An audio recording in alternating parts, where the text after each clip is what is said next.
An extremely underrated weapon for the Chiefs could be returning to play in the Super Bowl, with nobody catching more touchdowns than him over the last 2 seasons other than Travis freaking Kelce. So we need to talk about that and why it's a potential boost to the Kansas City Chiefs offense, a potential Eric Bieniemy return to KC as he was let go from the Commanders today, an update to the wild situation involving 3 Chiefs fans found dead in a backyard, Patrick Mahomes Sr. getting arrested for drinking and driving, and much more. But first, how about those? First up, this episode is sponsored by Good Chop, but more on them in a bit because we first need to talk about former Chiefs offensive coordinator Eric Bieniemy, who will no longer be coaching for the Washington Commanders, which begs the question, could he return to coach for the Chiefs? Well, let's take a look. The Commanders recently hired former Cowboys defensive coordinator Dan Quinn to be the new head coach after moving on from Ron Rivera, but since Dan Quinn is a defensive-minded coach, many wondered if Eric Bieniemy would remain the offensive coordinator, or at the very least remain on staff if Dan Quinn brought somebody else, since Bieniemy signed a 2-year deal with the Commanders before this season. Well, the Commanders just yesterday hired Cliff Kingsbury, Mahomes' former college coach. He was also the head coach of the Cardinals, to be the new offensive coordinator, which put EB's status with the team up in the air. And while he did interview talking about EB for the Commanders' head coaching position, the only head coaching position he interviewed for, by the way, he not only didn't get that job, but he's once again looking for another job because today, Dan Quinn said he met with Bieniemy and, quote, "We're not going to work together," but noted he respects him and wishes him nothing but the best. So, what now for Eric Bieniemy? Jeremy Fowler of ESPN said recently that the Raiders have spoken with him about their OC job, but it looks like they are expected to hire Luke Getsy. Josina Anderson said back in December that the Bears could have interest in EB, but they hired ex-Seahawks OC Shane Waldron. And right now, as of when I'm recording this video, only 3 teams have offensive coordinator jobs still open. The LA Chargers, though they seem to be zeroing in on Greg Roman. The Saints still have an opening as well, though they may be hiring Clint Kubiak. And then finally, there's the Seattle Seahawks, which could be a real possibility. However, some are hoping EB returns to the Chiefs with a vocal minority of Chiefs Kingdom, maybe even more than a minority, I don't know, but they were often chanting "Fire Nagy" throughout the season when the offense was in a lull, saying that if Eric Bieniemy was here, the offense would be held more accountable and make less mistakes overall. But I think the issue is, if Andy Reid wants to keep Nagy as offensive coordinator, then what? Do you think EB could return in some other capacity, or would even be willing to do so? It would possibly be a demotion like running back coach, or maybe they carve something out specifically for him, RB coach / assistant head coach, which would surprise me if EB would be willing to come back and be a running backs coach. He wants to be an OC or a head coach, obviously even. There is the very slim possibility as well that the Chiefs could fire Matt Nagy and just straight up rehire EB as the OC, but that seems extremely unlikely given the fact that KC is in the Super Bowl once again. Therefore, I would think Nagy's job is pretty freaking secure. Someone's job who shouldn't be secure, though, is wide receiver coach Connor Embry. So maybe the Chiefs move on from him, which would allow some shifting to happen around the offensive coaching staff, and something could be carved out for Eric Bieniemy, but I honestly have no clue. I'm just speculating at this point. But what do you guys think about a return to Kansas City for Eric Bieniemy? And if he did, what do you think the offensive coaching staff could look like? Let me know your thoughts in the comments down below. And speaking of Chiefs coaches, lead NFL insider for NFL on CBS, Jonathan Jones, recently reported that Chiefs defensive line coach Joe Cullen is considered a candidate for several defensive coordinator jobs, with his name being in the mix with the Seahawks, the Commanders, as well as the University of Michigan. And while I selfishly want Joe Cullen to stay because of how effective he's been at squeezing the most juice possible out of the Chiefs defensive line, they clearly got better upon his arrival. I, of course, would be happy if he got another shot at defensive coordinator, especially if that is what Joe Cullen wants. He predominantly has been a D-line coach for 15 or so years in the NFL, but he was the DC for the Jags, I think it was in 2021, and he may want to give it another shot. Next up, when it comes to food, good quality protein is the main source of every single meal for me and my family, and that's why Good Chop, the delicious sponsor of today's video, is back again. They deliver customizable boxes of high quality meat and seafood on your schedule that are vacuum sealed and flash frozen at peak freshness so you can stock your freezer and cook when you want. This allows you to save time and money by providing quality cuts that don't cost a fortune. We've been using Good Chop for about 4 months now, and my family has enjoyed it every single time. The ground beef makes great burgers, the wild-caught Gulf shrimp paired perfectly with the ribeyes, and man, the marbling in those steaks kept them very juicy, which was fantastic. Honestly, it's all been great, and with over 60 high-quality cuts to choose from online, there's definitely something everyone can enjoy. Whether it's some of the food I've shown you already, pork tenderloin, or sockeye salmon, the list is long and fully customizable to suit your preferences. A few of my favorite things about Good Chop, aside from how good their cuts are, is that they source their meat and seafood from American farms and fisheries and take pride on sourcing meat that comes with no antibiotics or added hormones ever. They also believe in their quality so much that they offer a 100% money-back guarantee. Either love Good Chop or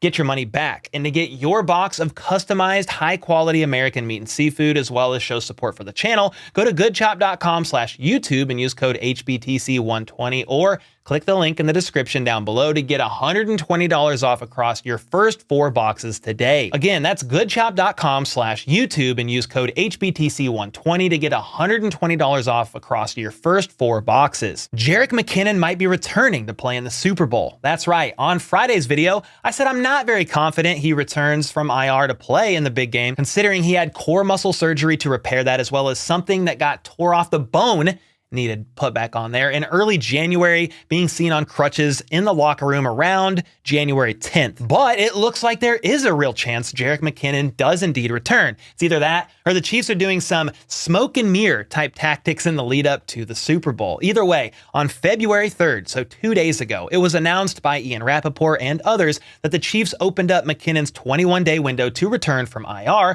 giving him a chance to practice with the team this week. You could see him here on video landing with the team in Vegas and even get activated to the 53-man roster depending on how that goes. My understanding is they're going to watch him this week dealing with a groin injury, but there is a very real chance he plays on Sunday. Did you hear what he just said? There's a very real chance he plays? Well, shoot, sign me up. Having McKinnon out there on third downs would not only be incredibly reassuring as a pass protector for Mahomes, but also as a reliable pass catching back out of the backfield. Something that kind of went under the radar during the regular season is the fact that while McKinnon only had roughly 200 receiving yards, he was third in receiving touchdowns on the team with 4, only behind 2 other players, Rashee Rice, who had 7, and Travis Kelce, who had 5. So, while some may say, if McKinnon isn't able to return, that's okay. Not that big of a deal. I would argue that for an offense who needs all the help it can get at times, Jerick McKinnon is a definite asset on key third downs and in the red zone for this team. He bullies people in pass protection, and over the course of this season and last, he's racked up 13 receiving touchdowns, which will bar none help in the red zone. So yes, please and thank you to a Jerick McKinnon return, if at all possible. And then a sad update has been found out regarding the 3 Chiefs fans found dead in a backyard in the Kansas City area. But before I get there, I want to make it clear that the investigation is still ongoing, and to think of the word alleged and allegedly when I'm sharing about this situation. With that being said, the weekend of the Chiefs and Chargers game back on January 7th, a crazy story surfaced when 3 Chiefs fans were found frozen to death in the backyard of their friend's house in Kansas City 2 days after the game. And from what reports are saying, 4 friends gathered at another friend's house to watch the game, and 3 of those 4 never made it home. The 5th guy there said when he left that night around 11 p.m., all 4 guys were still there and watching TV. Well, a couple days later, one of their fiancés went looking for him because he never came home,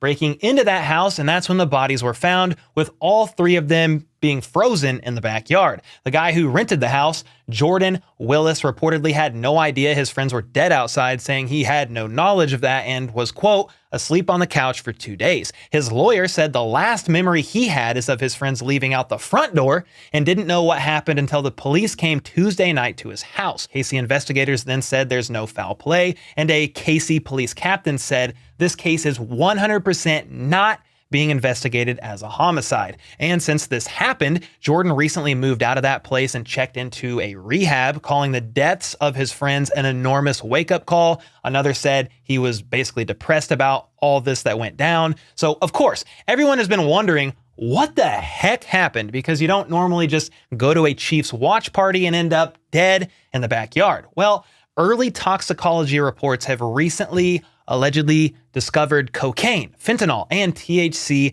in the preliminary results. This is per the source of an anonymous family member, with a second family source confirming the same details. This was also reported to Fox 4 News, with an article by them saying, despite getting the toxicology report back, it's unclear when police will receive the autopsies from the medical examiner's office to determine the cause of death. That could take several more weeks. So basically, they are working to determine whether these guys died of an overdose or hypothermia. But either way you look at it, this is a tragic situation, guys. All three of these men had families. The fourth guy has to live with the shame and guilt that this happened on his property. And hopefully all the details of this case come to light and bring some clarity on the situation, and maybe even hopefully a small amount of peace to the families who are awaiting answers. There have been accusations made about Jordan, the guy whose house they were all at, but until all the details come back and the legal process plays out, it's hard to know exactly where the truth of all this falls, and until then, we have to reserve judgment. Next up is another situation involving substances that sadly this time is tied to Patrick Mahomes, indirectly of course, through the arrest of his father, Pat Mahomes Sr. over the weekend. It was reported yesterday that he was arrested on Saturday night in Tyler, Texas, on suspicion of driving while intoxicated for the third time or more, and his bond was set at $10,000. He did get released on Sunday, according to jail records, and so far has declined to comment, but man, this is not a good look in general. First of all, please, guys, don't drink and drive. Get an Uber, call a friend, drink at home, hire a driver, walk, something else, anything else. Please, it's dangerous not only to yourself, but those on the road. I hope, after all is said and done here, Pat Sr. gets the help he needs, because according to records, this looks like the third time he's been arrested for driving while intoxicated, with the last time being in 2018, where he received a sentence of 40 days and served the time on weekends. And with this now being his third offense, he could potentially be facing anywhere between 2 to 10 years in prison, depending on how the legal process plays out, according to Texas law. So that's kind of a big deal, and I know most people don't like hearing about Patrick Mahomes' family spoken about in any capacity, let alone in a negative light, and or wish they would stay out of the news altogether, whether it's his brother or, as of right now, his father. Sadly, though, this is reality, and something that Mahomes himself is probably going to be asked about in some capacity by somebody in the media this week in the lead up to the Super Bowl. Distractions that QB1 does not need, though I'm far from saying it's going to distract him in the Super Bowl or affect his overall play or anything wild like that. It's just something that definitely was not needed. This reminds me of a much more serious situation a few years ago before Super Bowl 55 involving Andy Reid's son, Britt Reid. And although I don't feel the need to rehash that tragic situation, I just wish people would choose not to drive at all while under the influence, point blank, period. And with all that being said, you guys got to let me know your thoughts on today's video, from Jerick McKinnon's potential return to Eric Bieniemy's potential return, as well as the Chiefs fan situation, Pat Sr.'s DUI. Let me know in the comments down below anything that stood out to you, and I will throw up the top 3 comments on screen at the end of the next video. And until next time, let's go. Let's freaking go. How about those?